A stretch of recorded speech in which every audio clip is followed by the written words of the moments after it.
त्यांची राखीव निधी 5% जी वरनं येते, रत्नागिरी जिल्ह्यातनं येते, ती राखीव निधी मिळण्यासाठी पण आज अपंग धडपडतायत. ते सातत्याने लोकांना विचारतायत फोन लावून की काय झालं आमच्या निधीचं. त्यांचा जो हक्क आहे तोही त्यांना मिळवायसाठी त्यांना लोकांच्या दरवाजाजवळ जायला लागते. आणि आमची ह्या पत्रकार माध्यमातून एक विनंती आहे पालकमंत्र्यांना की तुमच्या एक साईन मुले हे सगळी निधी थांबवून आहे, एक सिग्नेचर केलीत तर त्या गरीब लोकांचं चांगलं होईल.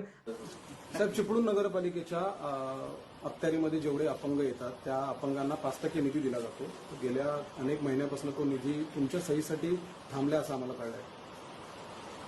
मला या बातम्या तुम्हाला फोन देतो मला माहिती. नगरपालिकेतून नगरपालिकेच्या अधिकाऱ्याला बोलवा. सहीसाठी थांबलं. 8 दिवसापूर्वी मी स्वतः समाज कल्याणच्या मार्फत 850 दिव्यांग आणि अपंगांना रत्नागिरीच्या समाज कल्याण ऑफिसमध्ये या सगळ्या वस्तू वाटल्या. माझ्या सहीने कसं थांबेल? जर माझ्या सहीनं थांबलं असतं तर 841, 850 पण नाही, 841 लोकांना त्या 3 व्हीलर त्या सायकली असं वाटप केलं नसेल. मीच केलं 8 दिवसापूर्वी.